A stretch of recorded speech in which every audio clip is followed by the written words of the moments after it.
go ahead and get things started. And so we want to thank you for being here. I think we're actually not live on Zoom, but we're taping, correct? Live on Zoom. Oh, great. Well, welcome to those who are here virtually, as well as those of you who are in the room. We're going to start out with Bishop Zinkula starting out with a prayer.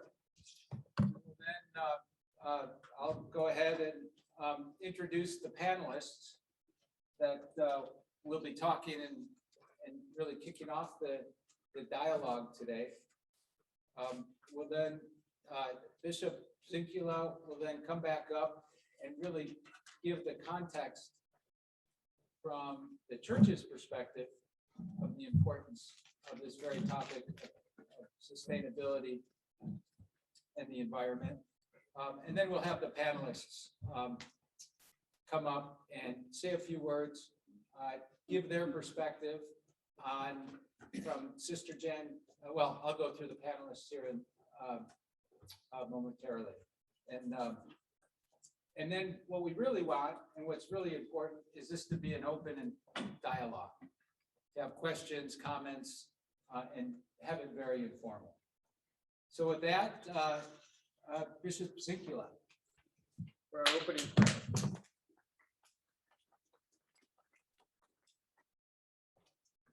Well, it's good to be up here together, talk about this important topic. So let's begin. This is a prayer from Laudato Si, Pope Francis's encyclical on the environment.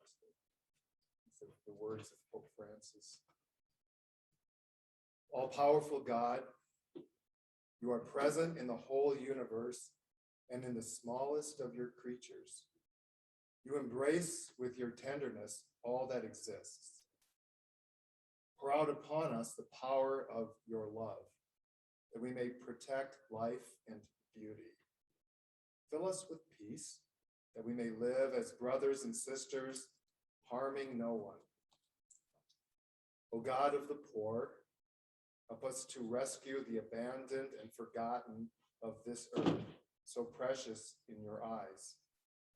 Bring healing to our lives, that we may protect the world and not prey on it, that we may sow beauty, not pollution and destruction. Touch the hearts of those who look only for gain at the expense of the poor and the earth. Teach us to discover the worth of each thing, to be filled with awe and contemplation, to recognize that we are profoundly united with every creature as we journey towards your infinite light. We thank you for being with us each day. Encourage us, we pray, in our struggle for justice, love, and peace.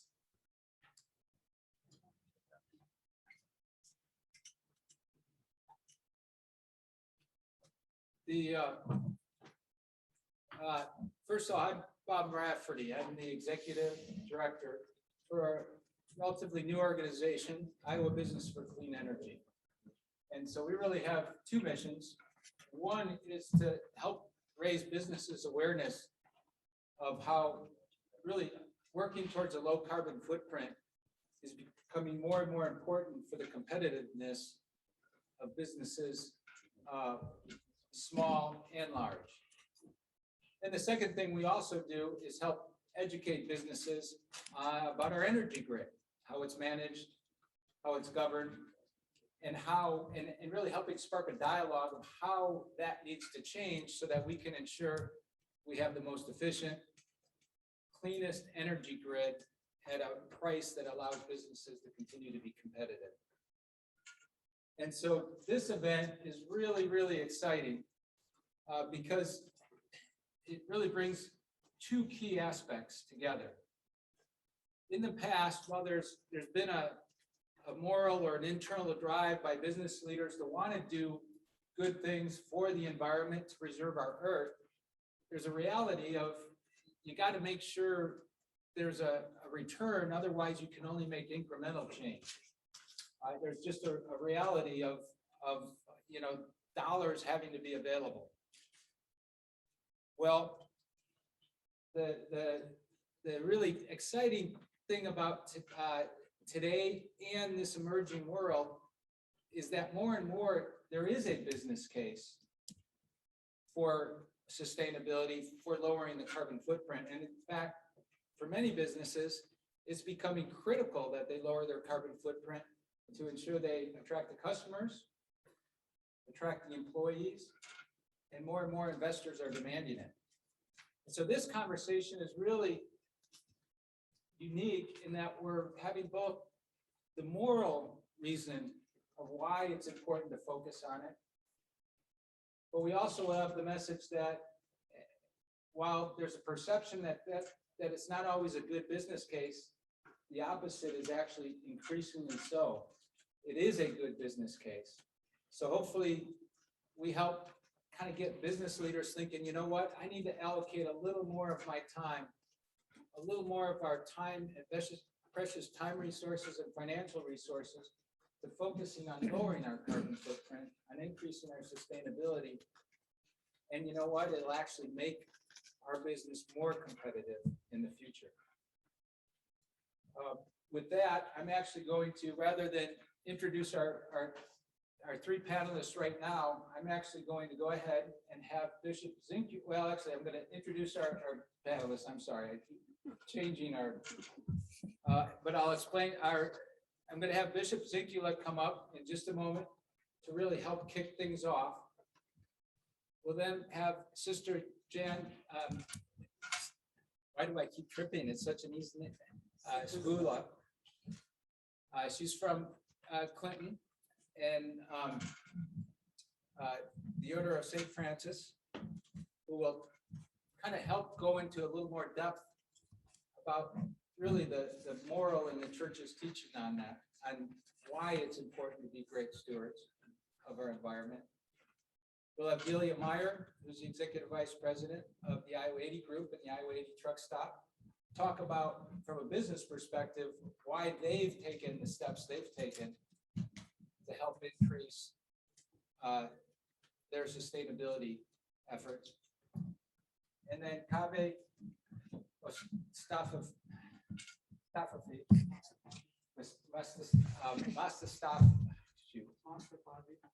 Mostafavi I'm the only Kaveh. Kaveh, I asked Kaveh this morning, I practiced it yesterday, and then of course I trip over it now, so I apologize. Kaveh is the CEO of Eco Care Supply here in Coralville. And he works with businesses to help them lower their waste and really become a more sustainable operation. So he'll talk about his perspective that he sees from his corporation, from the businesses and clients that he works with. So with that, I'd like to invite Bishop Zinkula up to really help open up this discussion and dialogue.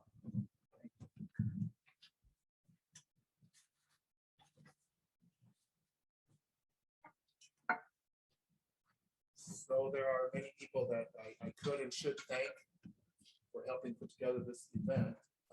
But I'd like to thank in particular Father Joseph Sia, the pastor of St. Patrick Parish, and the parishioners of the parish for hosting us in this beautiful building, which is an example of caring for God's creation. As many of you, or most of you perhaps know, the old St. Patrick Church, which was located in downtown Iowa City, was destroyed by a tornado several years ago. And when this new St. Patrick Church was built here, it was constructed as a LEED certified building. So there's geothermal, there's lighting in a lot of the facility, and that sort of thing. And in that vein, St. Patrick Parish has a creation care ministry that has implemented eco-friendly projects like recycling, environment-friendly, using environment-friendly cleaning materials, the creation of a community garden, and the study of resources on the topic of the environment for the people that do that. St. Patrick will be hosting a prayer service next week in the community garden to celebrate the beginning of the season of creation, which the Christian community observes each year from September 1st to October 4th, the feast day of St. Francis of Assisi. So I'd like to begin with some personal reflection. I grew up on a farm just down the road a ways near Mount Vernon, Iowa.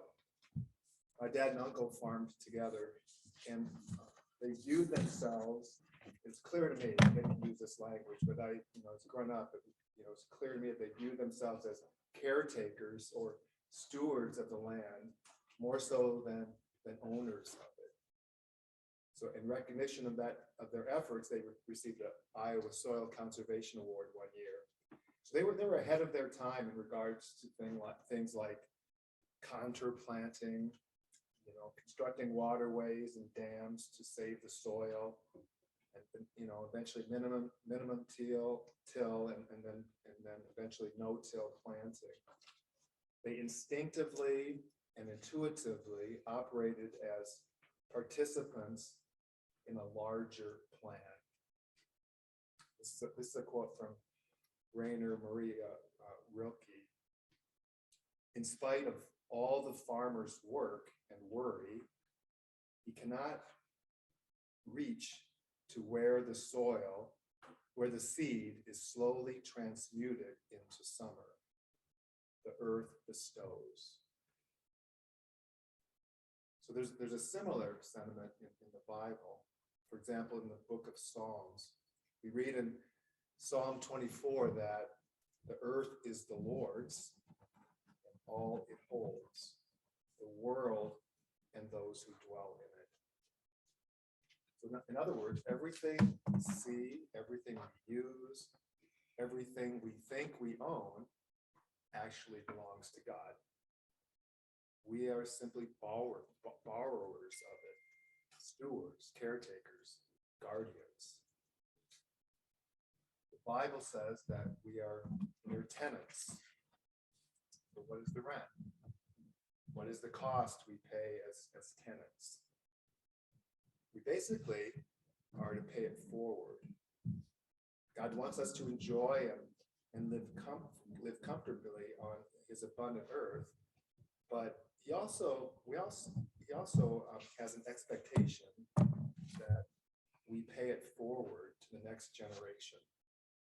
God wants us to care for and share the bountiful resources that are trusted to us with our children and grandchildren. So you probably aren't concerned, as I am, about leaving our children and grandchildren instead a world severely disrupted by climate change. Extreme and extensive wildfires, heat waves we're seeing right now, hurricanes and derechos. Not only do we need to hold on to hope that we can still turn this around, but we also need to do all we can to make a difference in our little corner of the world. Francis has launched an initiative for Catholics and all people of goodwill around the world to make change happen. This initiative is called Laudato Si Action Platform. Laudato Si is the name of an encyclical, which is a major teaching document, in this case written by Pope Francis. Laudato Si means praise be to you. So look at those documents, the title of it is the first few words of the encyclical. So it starts out this way: praise be to you, my Lord. In the words of this beautiful canticle, St. Francis of Assisi reminds us that our common home is like a sister with whom we share our life, and a beautiful mother who opens her arms to embrace us. And it continues in the next paragraph. This sister now cries out to us because of the harm we have inflicted on her by our irresponsible use and abuse of the goods with which God has endowed her. We have come to see ourselves as her lords and masters, entitled to plunder her at will. The subtitle of of the encyclical Laudato Si is on care of our common home. And Pope Francis wrote this encyclical to help Catholics and our institutions, like parishes, religious orders, schools, and hospitals, care for our creation through our facilities, our curricula, our investments, and more. The Father inspires us to live into the truth that we are partners with God in creating a sustainable future for all. Ecological crisis is a summons to reevaluate our relationship with the Creator and His creation, and with all our brothers and sisters on this earth. This isn't a new thing that Pope Francis cooked up all on his own. Previous popes and the US bishops have been speaking and teaching about the ecology and climate change for decades. US bishops' 2001 statement on climate change calls for dialogue across society, like what we are doing here this afternoon. The bishops advocated on policy at both the national and state levels. But in addition to national and state policy, the solution to this problem requires global coordination and market-based activity. There, as Bob said, there's a rapidly growing expectation of investors and customers that companies get to carbon neutral over a reasonable but ambitious time frame with a clear strategy and published metrics. This is now, as we all know, it's considered good business, and it's becoming a mainstream mentality. It's increasingly evident that when companies adopt a truly long-term perspective, profits aren't compromised. Business leaders are both wise and virtuous when they ensure that their companies have resilient and sustainable strategies for the long term. Sustainable for the companies, for the economic system, and for the planet. As I've already mentioned, promoting dialogue is one thing that Catholic faith leaders can do on the issue of climate change. We don't have all the answers, but we can convene caring, intelligent, and influential business leaders and arrive at solutions together. This type of community engagement is a major part of Pope Francis's Laudato Si action platform. Our diocese took up Pope Francis's charge 2 years ago by convening a faith and business event such as this at St. Ambrose University in Davenport. And we are excited to build on that experience today by gathering this group of business leaders for dialogue. I'll end with a powerful quote from Pope Francis that puts this moment of history into sharp clarity.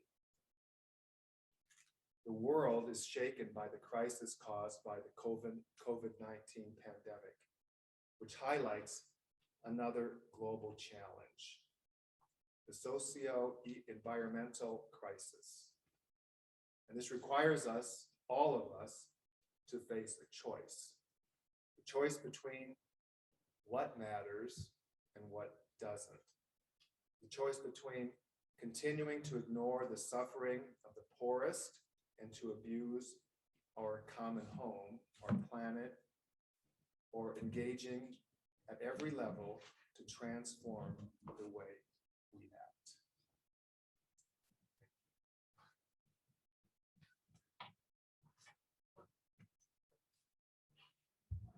Thank you, Bishop Zinkula. That very inspiring and thoughtful words, and I think that sets up our first panelist quite well. Sister Jan, if you could join and just really kind of add to the comments that the bishop had on and really the moral responsibility of shepherding this planet.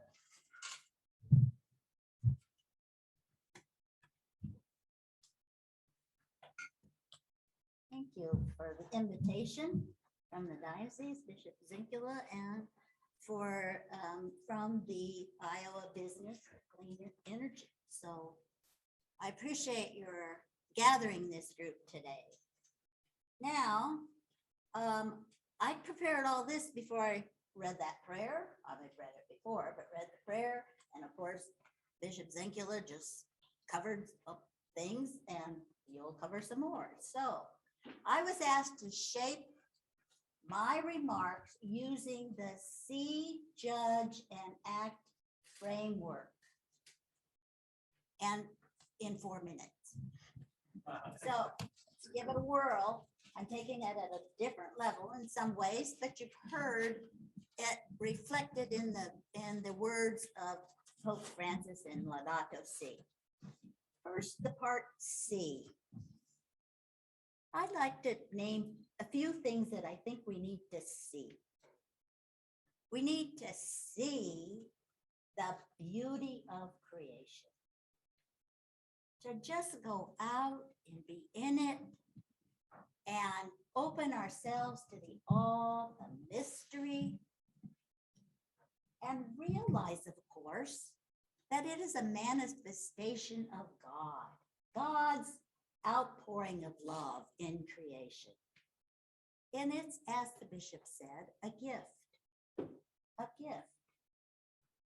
So this brings us to realize that it's sacred, that it's all sacred.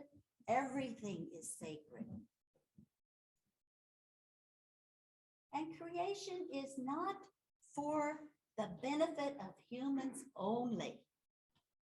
There is intrinsic value in creation itself and in the species and the rocks and the water.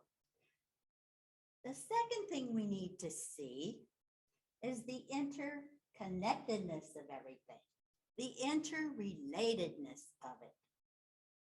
I know science is teaching us about ecosystems and quantum connections and entanglements. But you know, St. Francis of Assisi, way back in early 1200s, he recognized it himself, the relatedness, and referred to everything as sister and brother. That song, the canticle, is a whole expression of St. Francis. That's what the encyclical was written after. You might have heard way back some movies are Brother Sun, Sister Moon, Sister Mother Earth, Sister Water. And then I got to reflecting when I was preparing this on this phrase, our common home. You know, honestly, I always thought of it in terms of humans, care of our common home. Well, now I realize it's our common home is everything, every species, all of it is our home. I think we need to see that humans are not apart from creation, but a part of creation. And our call there in seeing is that we take our true place within it. That's going to require a lot of humility on the part of humans when we're so used to using and exploiting, really, and how we think about it. And as we're talking about the businesses, I'd say that about everything. Nothing can be healthy. Nope, nothing can thrive unless everything does. Humans and creation, it's all together. And don't we know that all these crises really do impact those who are marginalized the most if you just look around.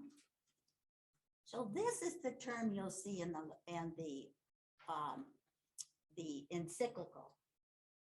Integral ecology. It's all one of a piece. Another thing we need to be aware of what's happening. And I feel like you do, and feel the urgency of it.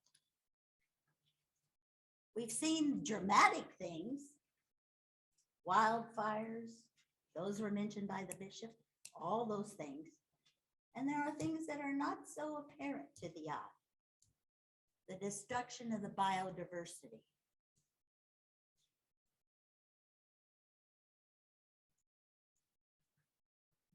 As you know, just last week, I think, the Intergovernmental Panel on Climate Change really brought forth the force of how urgent this is, and that it's caused by human activity. So let's be aware of that too. And in fact, I don't know if it was in the report itself or some commentaries on it. They said it pointed out the need for transformational change. Okay, that was some of the C. Here's the judge. The judge is given in light of how we fit in as humans, how we're interrelated. I think the question is, where is our orientation? Where is the impact, overall impact of our orientation? Are we harming more or healing? I think we all know we have this moral obligation toward our sister and brother to prevent suffering, to relieve it, to reduce it. Those of you in the room who are from the Christian persuasion or tradition, think of the term body of Christ. We've heard this in scripture. It's not just humans. It's everything. Everything is part of the body of Christ. So now I came up with some questions that we kind of ask ourselves. And, you know, the sisters are kind of consumers and users, but you might shape your questions a little differently. I'm saying, how much are we consuming or using? What types of things are we using? You might say, what am I producing? How much am I producing? Or what am I selling? What types of things am I selling? And when you talk about types of things, then we really get into the process, the energy used, and the supply chain. Again, what's happening with the people that are involved in this process? It includes how it's made. What are those parts, ingredients? And then the third part of that is what types of things are we wasting or throwing away? What types of things? How much are we wasting? So then the third thing is act. So we each need to figure it out in our own situations. Your own business, your own industry knows how things work and can make those determinations. I'm just going to give you a couple examples or main example of what we did. So again, it's another building. It's easy to kind of point to buildings. We built an office building in 2009. We did the best we could at that time to make it sustainable. It has geothermal, heating and cooling. As much natural light as possible, including some things called solar tubes, which are skylights. Natural flooring, made out of natural products rather than petroleum products. Recycled fibers in what little carpet we did use. Cellulose insulation in the walls, which is shredded up newspaper. I'm now reading about that. People are starting to do it. And we have a little sidewalk outside. It's made of pavers, made of recycled rubber and plastic. Now our home, the Canticle, a larger building, there's about 34 of us live there, actually was named after the Canticle of the Creatures by St. Francis. It was built in 1997, so we didn't have as much knowledge, or there wasn't as much products or whatever then. But since we have installed solar panels and have come back to reinstall LED lights. And then the surroundings, the grounds, we restored some of it into prairie. Pesticides and herbicides, we try our best not to use any of those made out of chemicals, unless we absolutely have to. We're talking about cleaning products. You get the idea. Then there's always the question about where's the money? Where's the money going? What products do we buy? I'm glad you mentioned that because there's more and more demand for that. And also I'm glad you mentioned investment because there's more and more demand by people and religious organizations and so forth to invest in renewable energy, in sustainable things. And in fact, we have recently invested in something called the Climate Solutions Fund. Again, it's also important to advocate for policies like you're doing, you know, policies that will enable this, more sustainable things, renewable energy, that kind of policies that affect this, make it more accessible. And it's very important to join with others in collaborative efforts. We too are joining ourselves in the Laudato Si action platform, which is a global effort. It's a cycle. See, judge, act, but we keep learning. So we need to see some more, judge again, act again. That, I believe, is what Pope Francis is talking about in Laudato Si by ecological conversion. If we understand where we fit as humans in this, and we shape how we act, how we judge around that, we're engaging in ecological conversion. It's that need for transformational change we're entering into. Thank you. Thank you, Sister Jan. And Sister Jan really highlights the urgency and the renewed focus by many people throughout, obviously, our community and the world, and the importance of sustainability and working to address the challenges of climate change. As business leaders, they have the challenge of having to balance a lot of competing interests, and a desire and a focus is important, but it also has to be something that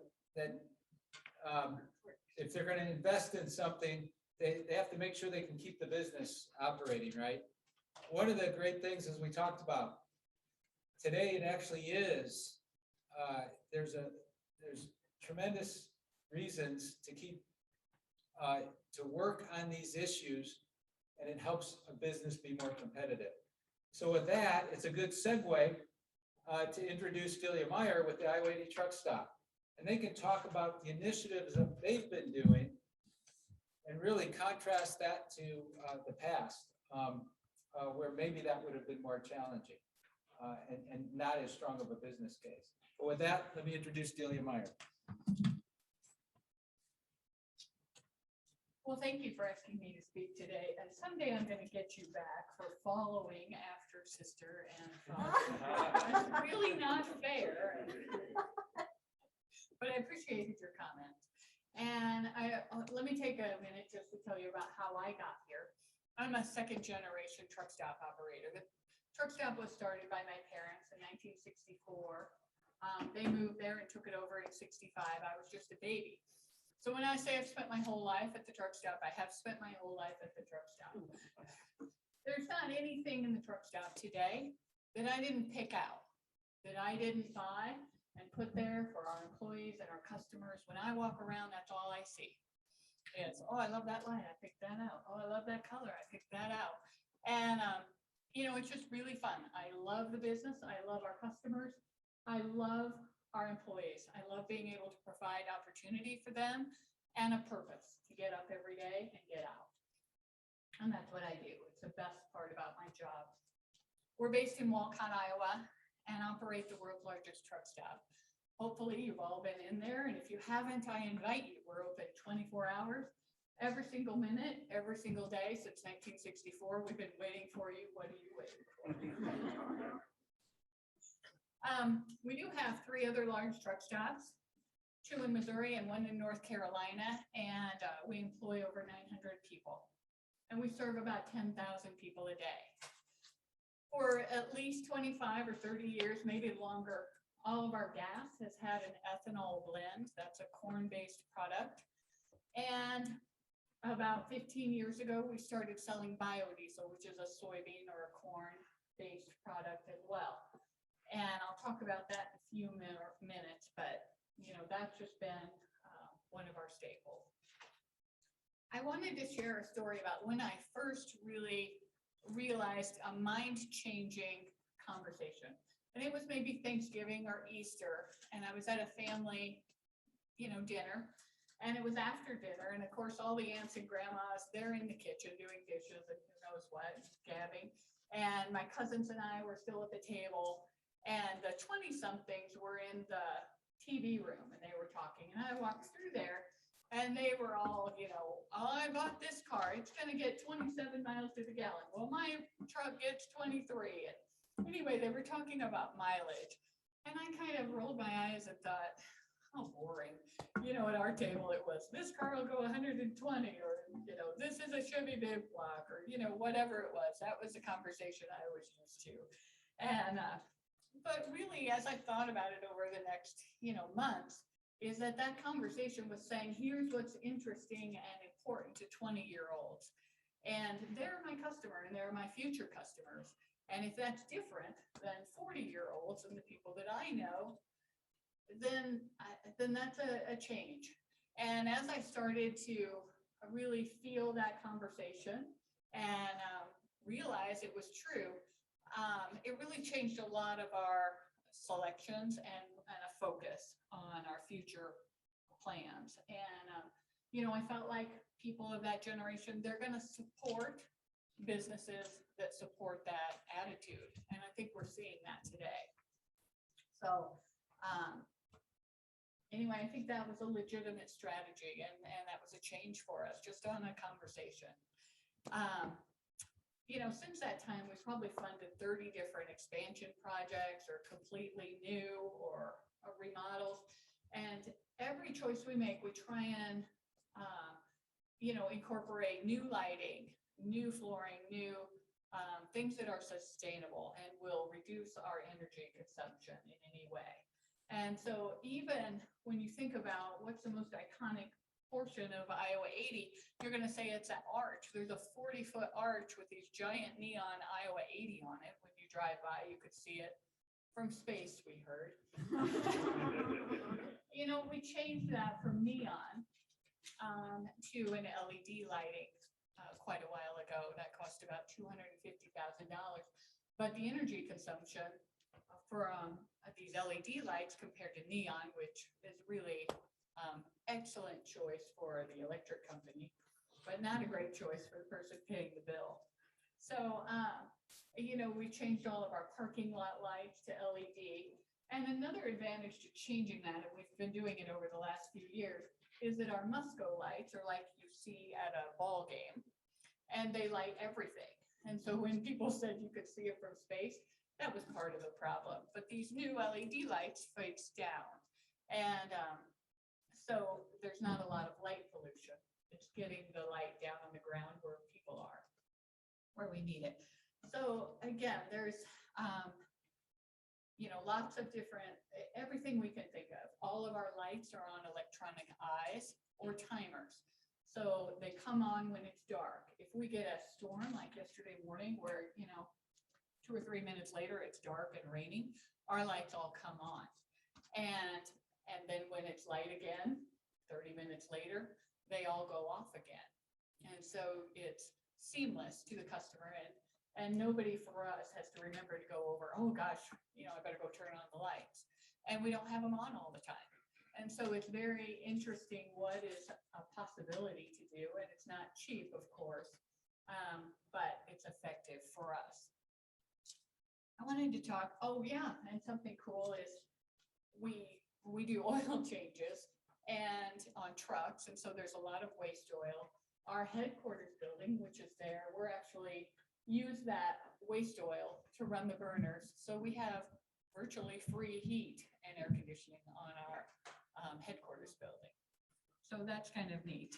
Last year, we've also been looking at solar, investing pretty heavily in solar, and we put about $1 million in solar panels into service last year. And the great part of that is sunlight and wind, they're everywhere in Iowa. So, that was good. I just wanted to talk a minute, and you touched on it, about, making us more competitive. I think about companies that are my size and how they're doing over the last 10 years.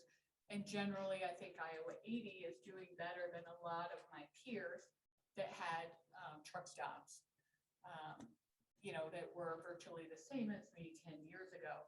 And that's probably, of course, I would say it was, talent of upper management. Talent of our employees, absolutely. And,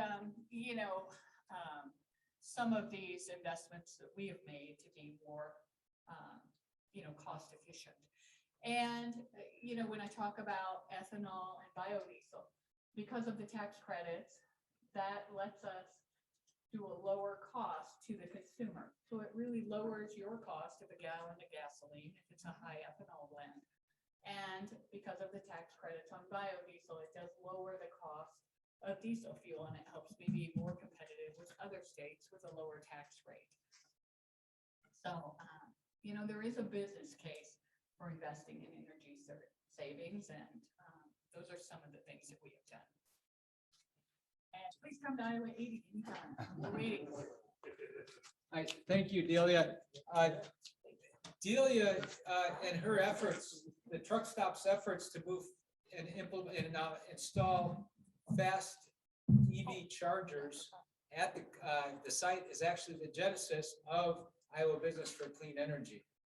They ran into some challenges moving forward with that, and that really started the discussion that we need to continue to work to make it easier for businesses to really achieve the vision that Sister Jan has laid out and the challenge that Sister Jan has laid out. I think it's great that when you think about an eco-friendly business, a truck stop would not necessarily be the first one you think about.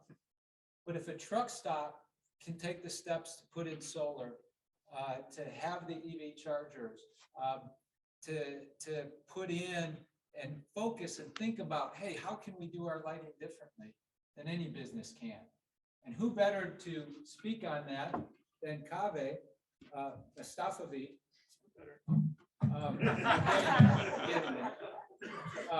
because that's Kaveh's business. He works with businesses to help lower their impact. So with that, Kaveh, please. Thank you. Appreciate you guys inviting me and having me. Any opportunity I get to speak to groups about what we do is really a blessing. A little bit about my family. We were lucky enough to escape Iran during that crazy Islamic revolution. My dad was a farm animal veterinarian, so I grew up in Kyoto, Iowa, and did my education at Iowa, went to Drake Law School, went down to Arizona to practice. While in Arizona, my brother and I opened up 2 pancheros down there. And so my company essentially sparked from me watching people eat burritos and taking giant stacks of napkins and using 2, but then throwing the unused napkins away. So the idea for Eco Care sparks from that instance. And so since 2014, I quit practicing law. I sold my interest in my practice, and in Pancheros, I moved back to Iowa, started Eco Care Supply in 2014. And ever since then, our focus has been on what Sister Jan just talked about, consumables, the things that we use day in and day out, whether we are a restaurant, an office building, a church, a school, you name it. We focus on the products that we use in the bathrooms, in the kitchens, and to clean the spaces. And our focus is to audit those consumables and at any opportunity, remove plastics and foams from the supply chain and replace those with compostable options. And compostable meaning that in 3 months, that product decomposes and no longer exists. Unlike the plastics that we use, those plastics have now become microplastics. And so now we are finding that those microplastics are entering our bodies and even entering, they just did a study that shows that they're entering fetuses now too. And so now this is a real issue that's affecting every single one of us. I think the stat is that we consume a credit card's worth of plastic a day. And most of us don't know that. So our focus is once we do that consumables audit, we will then replace the products. We actually supply the product. So for example, the foam plate that we're using, we just replace it with a fiber plate. And on the back end, we have a company called the Compost Ninja. So while we supply the products that we can divert, we also have a service that collects the food waste and compostable waste that we supply. And we're able to divert, for restaurants especially, upwards of 90% of their waste each week. So we're really proud of what we do because it's a real life solution to our issue of not only waste, but our carbon footprint. Because 40% of everything we throw away in the United States is food. And if that was its own country, it would be the 3rd highest emitter of carbon gases in the world behind China and the United States. So that is when people ask me, how can I most effectively and directly have a lesser impact? I tell people, waste less food. And I think that goes with all religions, that there's so many people that are hungry, and we're just over consuming, as Sister Jan said. We are used to that and it's okay, but we have the opportunity to change that dialogue and to change our behaviors. And then from there, these products now do exist. We've built relationships with all the manufacturers that have these compostable products. And so we get them at a very competitive price. Unfortunately, they're all made overseas. So my big picture idea and what I'm currently working on is industrial hemp, which was made legal in 2018 in the latest farm bill. And so we grew some hemp a couple of years ago with one of my good friends in Kyoto. And we found that it's an incredible product to make fiber-based, it's an incredible raw material to make fiber-based products out of. So instead of me sourcing all of these products from China, I hope to one day make those products right here in Iowa from hemp that our farmers grow. So we're currently in R&D to figure out how we can convert the raw hemp to a food-grade fiber. And then the thermal molding of it is rather simple to make a plate or a to-go box. So that's the really exciting thing that we're working on now. But that's kind of a snapshot of what we do. Happy to answer any questions, and I'm happy to connect with everyone. Thank you again for the opportunity. Appreciate it. Terrific. Kaveh really highlighted how having more dialogue, having business leaders go out and ask more questions, to focus on this area, to take that action, to do the things that Delia did after having those conversations with her kids, really can produce some really substantial improvements and impacts on our environment, and at the same time, make a business stronger. Kaveh, thank you for that great words, and I want to thank the panelists. And right now, we'd like to open it up for those of you here before us for your comments, your questions, your own experiences. Yes, Greg. Well, Delia, I would love to hear you talk a little bit about the challenge of EV charging stations replacing the petroleum business. You sell petroleum, right? And you've got EV charging stations. I do. And so I think it's important. A lot of people don't understand. I am in the customer service business. So I don't care if your car runs on peanut butter. I want you to be my customer. So, if people are going to drive an EV car, then fine, I'll invest in EV charging. If they're going to, that's my purpose. And that's all gas stations are in the same boat. And I think there's a lot of people saying, there's a shortage and this is a problem. This is a problem that the private sector will fix if we're given the opportunity. There's a lot of competition from the government on putting them at libraries and rest areas and different things. That is getting in the way of our business model. And it does put, return on our investment. It's $110,000 a charger. So it is not a cheap thing to do. And so anyway, that's what I do. So that's why, Bob and I worked so hard to get the Iowa law changed so that we could charge by the kilowatt, so that customers would understand what they were getting when they buy. The same thing as you do for a gallon of gas. To explain that a little further, initially when Delia started planning her chargers and talk about the $110,000, $120,000 per charger, the chargers she's putting in are the fast chargers. If you're going across the country, you don't have 8 hours to sit at a charger, right? You have a half hour, and you need to be able to get couple hundred miles on a half hour. So that's where you get the real expensive. But so they're going and doing the planning, and they were told by the electric company, that's great, but you're not going to be able to charge for that service because that'd be reselling electricity, and only we can do that. And then they made an exception, but only you couldn't charge by the kilowatt hour. You could only charge how long someone was at the charger.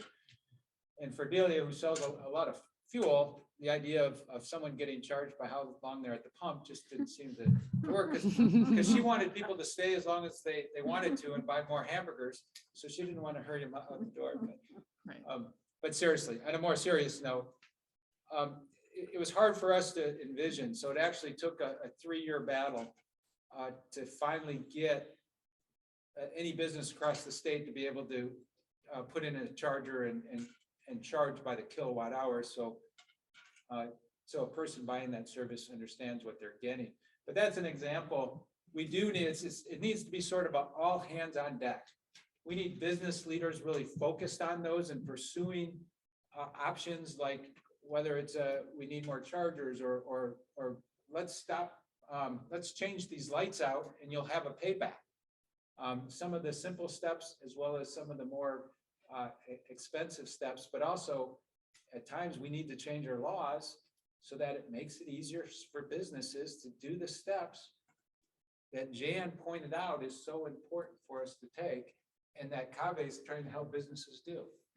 Yes, Matt. Yeah, I lead Iowa Interfaith Power and Light. It's an interfaith group working on climate justice and environmental justice. And I'm also farm. There's so much talk in the economy and in my lifetime about the costs. It's a cost to this, a cost to that. But the flip side of that is investment, right?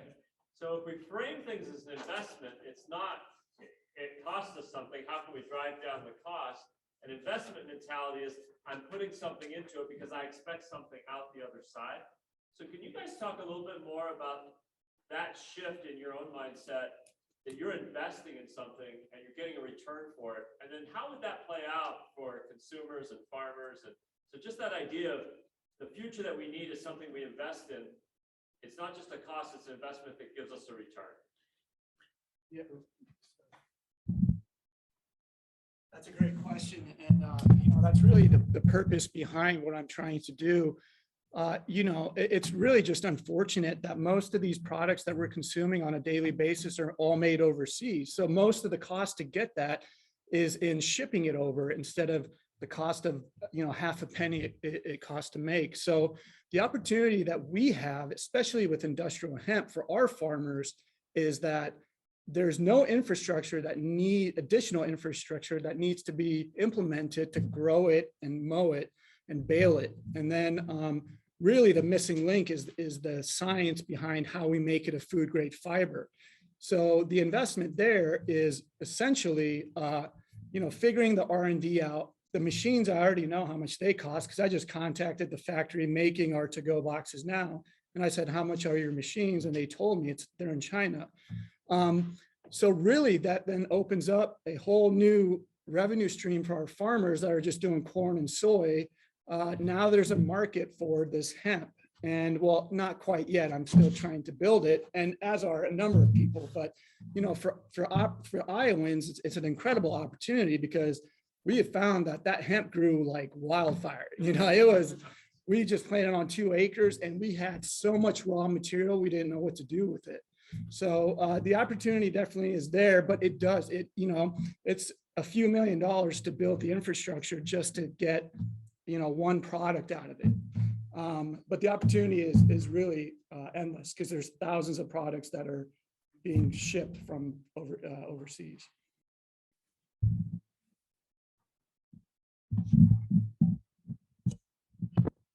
And I think that's what I was trying to convey as well, is that, my mind shift changed from investment instead of cost. And that makes all the difference. I'm going to take this opportunity. Are we doing okay? We have a question from online. Before we take that online question, I was remiss. I need to thank Lonnie Ellis with the Washington, D.C. based nonprofit In Solidarity, because that is a nonprofit. They work with the Catholic Church to help promote their social mission. And he was instrumental in helping us plan this event today. So Lonnie, I know Lonnie's joining us virtually. Thank you, Lonnie. Rob, you have an online question. Yes. How can business leaders use their voices to help break the frequent gridlock in politics on clean energy transition? Good work with that. Who wants to this? I'll be happy to take that if you want. Sounds like it's loud to you. Well, and that is a great question, and it's an important question. And I'll tell you, Iowa Business for Clean Energy, full disclosure, there's a lot of us Republicans involved. I won't say where Delia and my position is, but if you guessed Republican, you're probably pretty close. And part of it is, I think it's not, Democrats traditionally have been supportive of environmental issues. Republicans, I think, are increasingly so. And I think the key thing here is this is good for business. And certainly in Iowa, if we can position our businesses to lower their carbon footprint, to be key people in helping drive the changes that are necessary, we're going to be more competitive. So it's a really good thing. Republicans and Democrats both want a better environment. There is no question about it. We've all had different philosophies how to get there. But now things are changing. So actually our philosophies are merging. And so I think on this issue, I am actually very hopeful that the gridlock will start to break.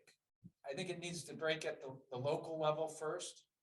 And I think the federal level is going to be a little more difficult. But I see it happening at the local level. And I'll give you an example. There was an effort that would have placed a burden on new solar installations. This was the second issue because Delia was in the process of installing a couple solar installations. It would have put an extra fee on that. folks, the traditional folks came together to fight that, who are supportive of solar energy. But the key group that defeated that effort were the pork producers. Right? We had the truck stop and the pork producers as the business folks up there fighting against this, joining the traditional solar industry. Larry was quite, Larry with Eagle Solar was quite involved in that effort. So that I think is a great example where Democrats and Republicans came in, and it was actually the pork producers who came in to save the day. Sorry, that was a long answer to a short question. Oh, yes. Yeah. I'm wondering from the business perspective, what can we do in higher ed in universities to better prepare our students for these new challenges?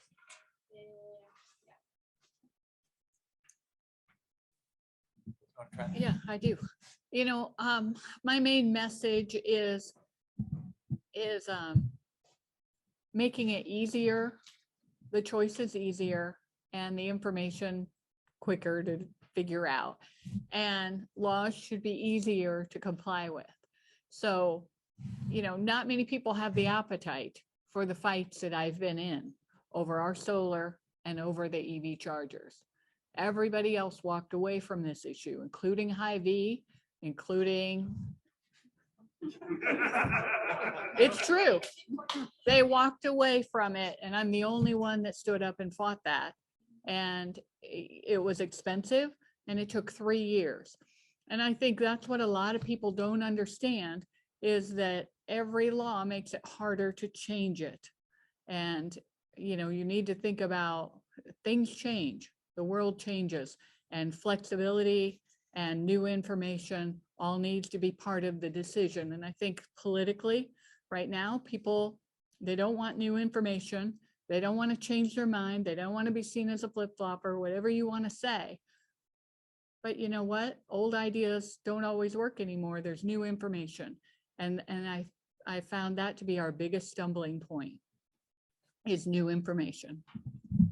Yeah, if I may just add real quick to it, you have such incredible power with the products that you purchase. So, one of the biased ways I say is, in your purchasing power, you can elect to have, restroom dispensers that, dispense 1 unit at a time, or napkin dispensers that dispense 1 unit at a time, probiotic cleaning agents that are hospital grade, and then of course the compostable products. These are all things that, people tend to overlook because you're focused on energy and the big stuff, but day to day, the consumables are really the most direct way to start having a different impact on the overall organization. So I think, in my opinion, it's in that purchasing power that you have.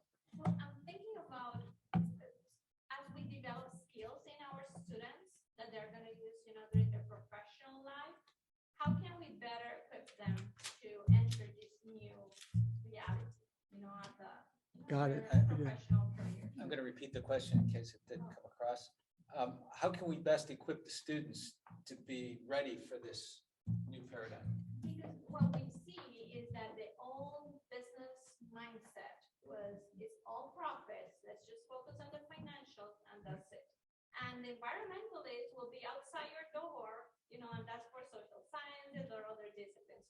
But in a business school, we just teach, finance, right? Of course, that's not the case now. That's not what we do at St. Ambrose, but shifting that mentality from the old, business discipline to this is actually good for business, first of all, and it's good for the planet and, all of these other things. So how can we better equip our students? School wasn't my strong suit, but, I think just extending that curriculum of, let's focus on the social impact. And then what we've just been talking about, the investments that we're making in our own economy and in, as any opportunity you can keep that. Again, I go to purchasing in Iowa, do that. And so how do we, if there's curriculums that you can take any aspect of your organization and, do just an audit and see how can we become more sustainable in not only the products we use or the purchasing power that we have, how do we support local, support local companies. And inherently in that, because the less warehouses that products are going through, the more sustainable they become. That was probably a bad answer, but it's just changing the focus from the bottom line of making maximum profit to the investments you can make in the community. That's good, thank you. I'm probably you'll see in your employees, what would you like your employees to come, to bring to your company? And that's another question. Okay. It's 5-1, and so we want to respect everybody's time here. So I think what we will do, adjourn. Bishop, would you like any closing comments? I know we wasn't planned on the agenda, but thank you for hosting at a minimum. No, it's just, I think it's kind of like a conversion, really, like you kept on saying, kind of maybe starting with how you consume and opens your eyes up, see, judge, and act. Students, what's going on in our world, and open our eyes, and then there's no turning around. Once you're into this thing and you're focused on it, you're going to keep going with it, in terms of just as a consumer, as an employee or employer. I think that just seeing is a huge first step, giving people information and helping them to look at things differently. I think that's a great way to end it.